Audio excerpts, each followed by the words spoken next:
सारा काम करते हुए, चारों तरफ सब कुछ करते हुए एक रिस्पॉन्सिबिलिटी, इसका ध्यान रखना। जैसे घर में क्रेडल में एक बच्चा है और मां को घर का सारा काम करना है, तो क्या वो मां दोनों चीजें कर सकती है कि बच्चे का भी ध्यान रखे और घर का भी काम करे? कर सकती है। किचन में भी जाना है, खाना भी बनाना है, लेकिन बच्चे पे भी नजर रखनी है। कर सकती है। उस सारे काम में कि किचन का भी काम, फोन भी बजा, कोई आया भी, सब कुछ भी हुआ और बच्चा भी, फर्स्ट प्रायोरिटी कौन? फर्स्ट प्रायोरिटी कौन? बच्चा। विच मीन्स सब कुछ करते हुए अगर बच्चा थोड़ा सा यहां से रोया तो what is the mother going to do? What's the mother going to do? वो वहां से विड्रॉ करेगी, आधा मिनट यहां जाएगी, उसको क्या करेगी? प्यार से थपथपाएगी, वापस काम पर आएगी। अगर उसने वो आधा मिनट निकालकर बच्चे को नहीं थपथपाया तो बच्चे का रोना क्या हो जाएगा? ये बच्चा कई दिनों से अंदर रो रहा है, लेकिन हमने क्या कहा? I am very busy. आजकल ये हमारा स्टेटस सिंबल है कि हम कितने बिजी हैं। अगर हम बिजी नहीं तो फिर हम तो सफल ही नहीं, कि हम बिजी नहीं है। आप में से कौन कौन busy? I am busy is not a healthy line to say to yourself, क्योंकि जैसे एक एक थॉट का प्रभाव होता है। जैसे ही हमने कहा आई एम बिजी, तो मैंने अपने मन और शरीर को क्या मैसेज दिया? टाइम नहीं है मेरे पास। एक है, कुछ लोग होते हैं बिना कुछ करे भी बहुत बिजी होते हैं। ऐसे लोग मिले कभी? कुछ ज्यादा कर नहीं रहे लेकिन दिखेंगे ऐसे जैसे बहुत बिजी बिजी है सारा दिन। और कुछ लोग होते हैं बहुत कुछ करते हुए भी इजी है। तो busy is an attitude, it's not about how much work we are doing. I could be doing very little but feeling very busy. And I could be doing a lot but feeling very easy. आप में से कौन कौन busy है? ये thought को भी हमें क्या करना है? क्योंकि बिजी मतलब माइंड टर्बुलेंट, इजी मतलब mind. Busy and easy is here, not here. It's not here, it's here. कि मेरा मन कितना रिलैक्स्ड है, शांत है, पीसफुल है, एट ईज है। एंड बिजी मतलब ये पूरा टाइम कैसे है? हलचल में है। तो सब कुछ करते हुए हमारा एक ध्यान किसकी तरफ होना चाहिए था?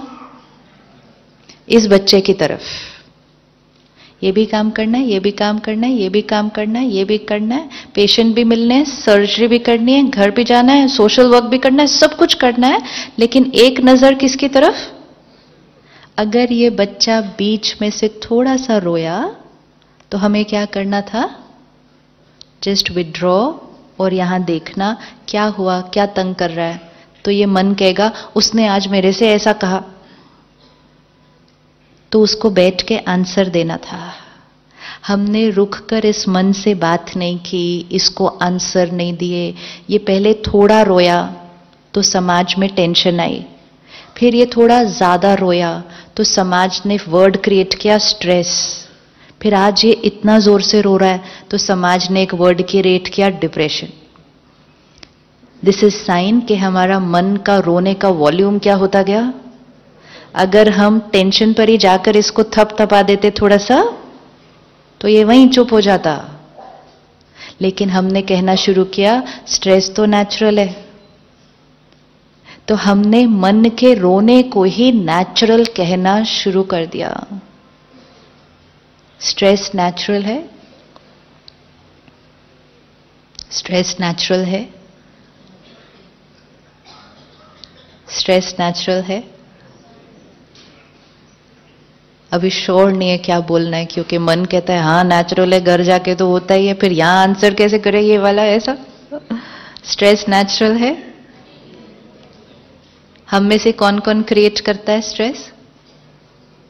एंगर नेचुरल है। अच्छा हाथ उठाएं जो कभी कभी गुस्सा करते हैं। हाथ उठाएं जो दिन में एक बार कर लेते हैं। हाथ उठाएं जो दिन में कई बार कर लेते हैं। बीमारी अच्छी खासी है, क्योंकि विच मीन्स हम दिन में कितनी बार अपनी खुशी को क्या कर रहे हैं, अपनी हेल्थ को क्या कर रहे हैं, अपने रिश्तों को क्या कर रहे हैं, and in the name of कि एंगर तो नेचुरल है। जो पूरी हीलिंग कम्युनिटी है, ये कम्युनिटी अगर नेचुरल की परिभाषा को बदल दे तो समाज की डेफिनेशंस चेंज हो जाएंगे। अगर डॉक्टर हमें कहता है स्ट्रेस तो नेचुरल है, तो पेशेंट कहेगा ऑब्वियसली स्ट्रेस तो नेचुरल है। तो डॉक्टर को खुद अपनी डेफिनेशन को चेक करना पड़ेगा कि क्या रियली स्ट्रेस नेचुरल है या ये मेरी एक अननेसेसरी क्रिएशन है।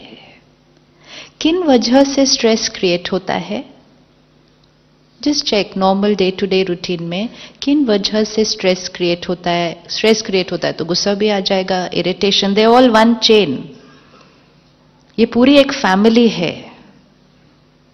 दो परिवार है। एक परिवार का हेड है अहंकार, ईगो। जहां ईगो है वहां स्ट्रेस है, गुस्सा है, इरिटेशन है, हर्ट है, हेट्रेड है। ये एक फैमिली है। दूसरी फैमिली, दूसरा परिवार कौन है? दूसरा परिवार कौन है?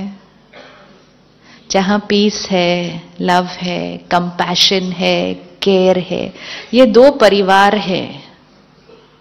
इनमें से कुछ कुछ सदस्य नहीं आते हमारे घर। अगर ये आते हैं तो सारे आते हैं। एंड द ब्यूटीफुल पार्ट है, जाते हैं तो भी सारे जाते हैं, क्योंकि इनकी सबकी यूनिटी आपस में अच्छी है। Because they all interconnected. जो स्ट्रेस्ड है वो इरिटेट तो हो ही जाएगा। हाँ, they are just a sign of weakness and health, that's all. It's either health or it is disease. अगर मेरा इम्यूनिटी सिस्टम वीक है तो बहुत सारी बीमारियां इकट्ठी आएंगी। तो मैं आपके पास आई, आपने कहा ये खाओ, ये करो, इतना करो, इम्यूनिटी सिस्टम क्या हो जाएगा, ठीक हो जाएगा, सारी बीमारियां इकट्ठी जाएंगी। तो they are two families. Stress और गुस्सा किस बातों पर आता है, क्यों आता है? जनरल, जब दूसरा अपना कहना नहीं मानता, और टाइम मैनेजमेंट प्रॉब्लम, और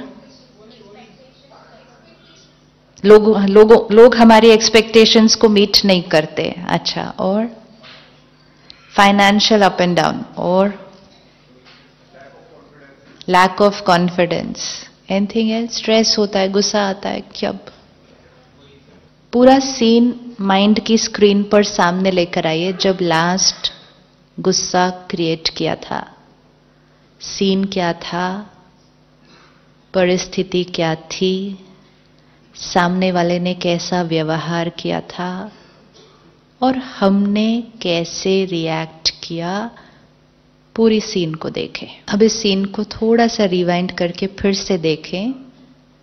सीन सेम, लोगों का व्यवहार सेम, जो बात थी वो सेम। अगर मुझे आज चांस मिले, क्या मेरे पास ऑप्शन है उसी सीन को एक अलग तरह से करने का, एंड अपने आप को वो दूसरी तरह से करते हुए देखे। किस किस को दिख गए दोनों सीन दिखे? पहले वाला ऑप्शन, सेकंड ऑप्शन। क्या चेंज देखा अपने अंदर सेकंड ऑप्शन में? एनीबडी? सपोज आपके क्लिनिक में, आपके हॉस्पिटल में किसी ने बहुत बड़ी गलती कर दी है, राइट? किसी से बहुत बहुत बहुत बड़ी गलती हो गई है। वो नर्स हो सकती है, वो एडमिन स्टाफ हो सकता है, anybody it could be, who's made a blunder, very big one, and we have to respond to the situation. And उस क्षण हमने रिएक्ट कर दिया। तो रिएक्ट किया तो हमारी फीलिंग कैसी थी, बोल कैसे थे, व्यवहार कैसा था? एंड अब जबकि हम उस सीन को रिवाइंड करके फिर देखते हैं यहां आराम से बैठकर, do we feel another way was possible या that was the way? Another way was possible, right? उस टाइम नहीं वो ऑप्शन आया, अभी तो आ रहा है। अभी ये करना एक्सरसाइज इसलिए इंपॉर्टेंट है क्योंकि ये एक्सरसाइज करते ही हमने अपने मन को दिखाया कि अनदर वे वॉज पॉसिबल। अब ये अनदर वे जब हमने यहां देखा, ये यहां रिकॉर्ड हो गया और हमने इस मन को कहा कल फिर कोई गलती करेगा। बातें तो रोज आने वाली हैं, कहना लोग नहीं मानेंगे, लोग अपने अनुसार चलेंगे, किसी से गलती भी हो जाएगी। सामने वाला गलती करेगा, लेकिन क्या मेरे को गलत तरह से ही रिएक्ट करना है हर बार? एंड गलत तरीका मतलब वो जिसमें मेरी शक्ति जाती है, मेरी सेहत खराब होती है, मेरे रिश्ते अफेक्ट होते हैं। That is damaging for me. So now what did we see in the second option? क्या दिखाई दिया? यू हैव एक्सेप्टेड, तो रिस्पॉन्ड क्या था? एक्सेप्ट किया तो क्या दिखा? फॉरगिवनेस। दिखा क्या? व्यवहार में क्या डिफरेंस दिखा? सी, दिस इज ऑल्सो मेडिटेशन कि रिफ्लेक्ट करके, जैसे एक एक्टर है, एक एक्टर के पास एक रोल है, एक स्क्रिप्ट है, एक डायलॉग है, तो वो सीधा जाके परफॉर्म नहीं करते, पहले क्या करेंगे? उसका रिहर्सल करेंगे।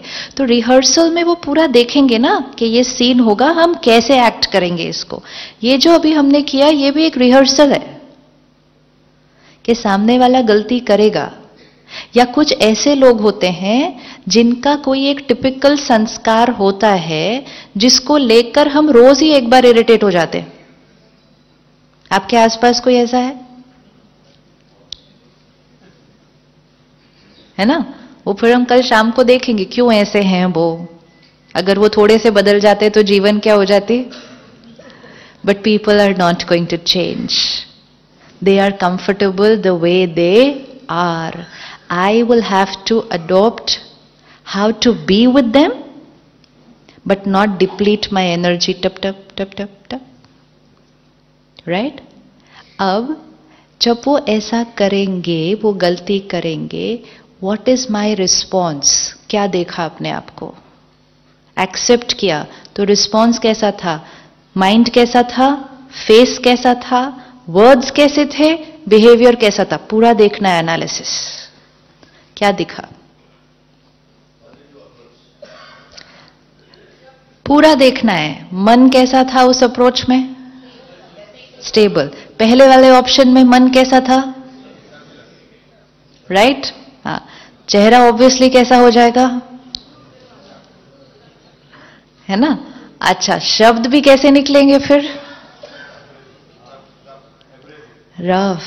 कई बार ऐसे वर्ड्स निकल जाते हैं मुख से जो दूसरे को तो बुरा लगता ही लगता है, हमें भी नहीं लगता ठीक कि हमें ऐसा नहीं बोलना चाहिए था। होता है ऐसा? या तो वर्ड्स भी गलत निकल गए, तो बॉडी लैंग्वेज भी पूरी क्या हो गई?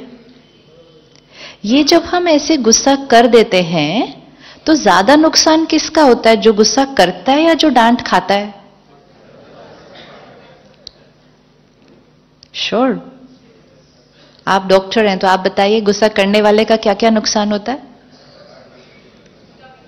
हेल्थ वाइज भी अगर देख लें उस टाइम फिजियोलॉजी पर, गुस्सा करने वाले का क्या क्या नुकसान होता है? हार्ट बीट बढ़ती है, बीपी बढ़ता है। अच्छा, और तो वो लंबा लंबा हो जाएगा, वो फिर बहुत सारा है ना। तो आपको बेस्ट पता है कि गुस्सा करने का हमारे शरीर पर कितना असर है। शरीर पर जो असर पड़ा, that is the second stage ना। मन का शरीर पर असर पड़ रहा है। एवरी थॉट वी क्रिएट, ये मंत्र है आज, पक्का करना है। Every thought we create, not few thoughts, some of the thoughts, नहीं, एवरी थॉट वी क्रिएट सबसे पहले किस पर असर डालती है?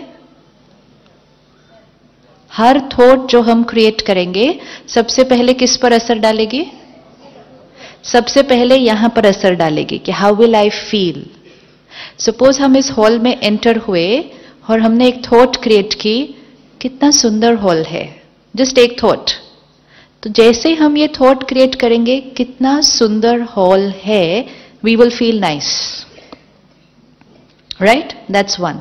अगर हम इस हॉल में एंटर किए और हमने एक थॉट क्रिएट की, ये कैसा हॉल है, तो फीलिंग चेंज हो जाएगी। And which means every thought I create will first affect how I feel. Second, every thought I create का किस पर असर पड़ेगा? Second, पहले यहां असर पड़ा, खुद पर मतलब क्या, पहले यहां असर पड़ा, feeling. Second, every thought I create का किस पर असर पड़ेगा? इस शरीर के ऊपर।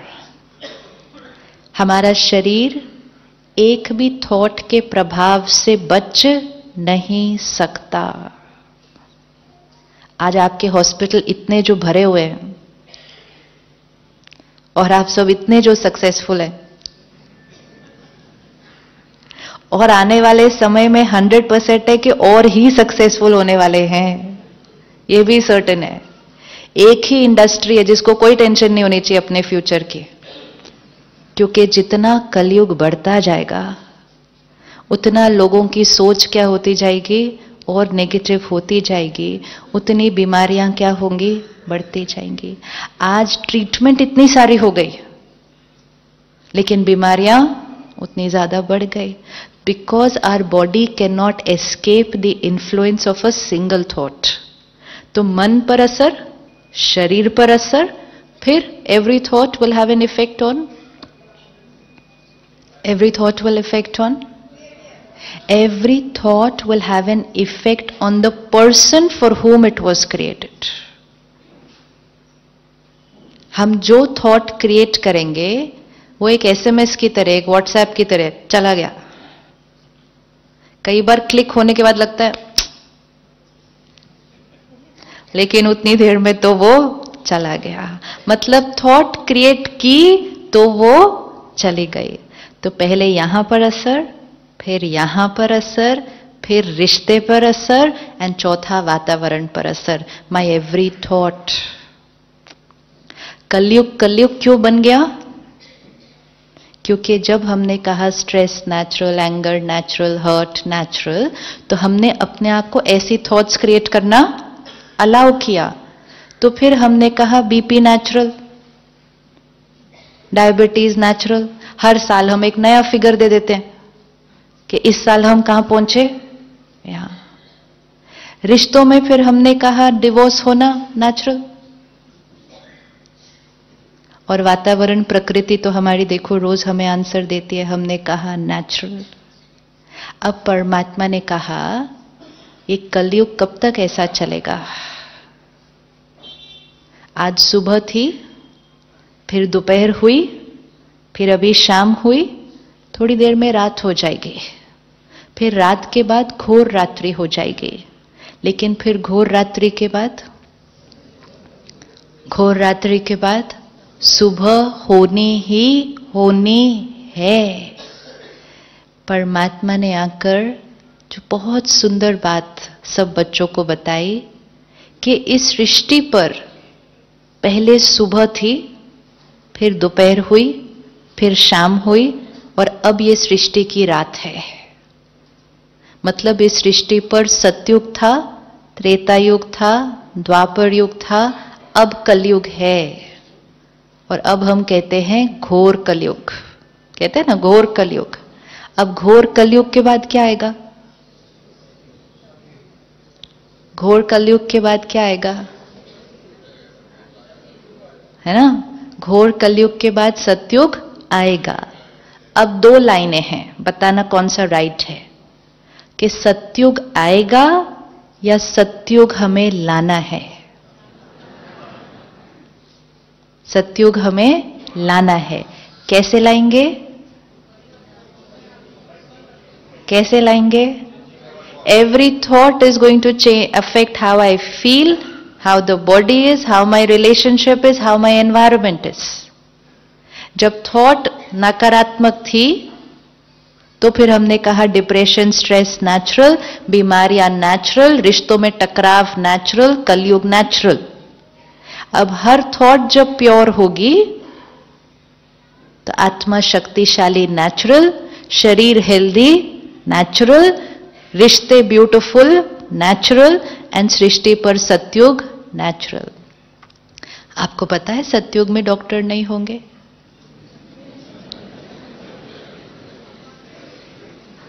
सतयुग में डॉक्टर नहीं होंगे, सतयुग में हॉस्पिटल नहीं होंगे, क्योंकि हर आत्मा इतनी प्योर होगी कि बीमारी होने का तो कॉन्सेप्ट ही नहीं। इसीलिए देवी देवताओं को क्या दिखाते हैं? कंचन काया, मीनिंग परफेक्ट बॉडी। देवी देवताओं की मूर्ति अगर खंडित होती है तो स्थापन नहीं करते, क्योंकि देवी देवताओं की मूर्ति खंडित हो ही नहीं सकती, क्योंकि आत्मा प्योर तो शरीर बीमार हो ही नहीं सकता, और आत्मा इम्प्योर तो शरीर हेल्दी रहे वो हो नहीं सकता। कुछ कुछ थोड़ा थोड़ा चलता जाता है उसका। तो जब हमें पता है कि गुस्से का हमारे ऊपर इतना इफेक्ट होता है, फिर हम गुस्सा क्यों करते हैं? हो जाता है, हम नहीं करते। थोड़े दिन पहले एक प्रोग्राम में we were doing a workshop, तो I just said next 10 days experiment that we will not get angry. तो सबने कहा हाँ नेक्स्ट 10 days हम अपने ऊपर अटेंशन रखेंगे, सिर्फ 10 दिन कि हमने गुस्सा नहीं करना। तो वापस सेंटर पर गए तो एक भाई ने फोन किया, सिस्टर बाकी सब लोग कर लेंगे लेकिन मेरी छोटी सी प्रॉब्लम है, मैं गुस्सा करता नहीं हूं।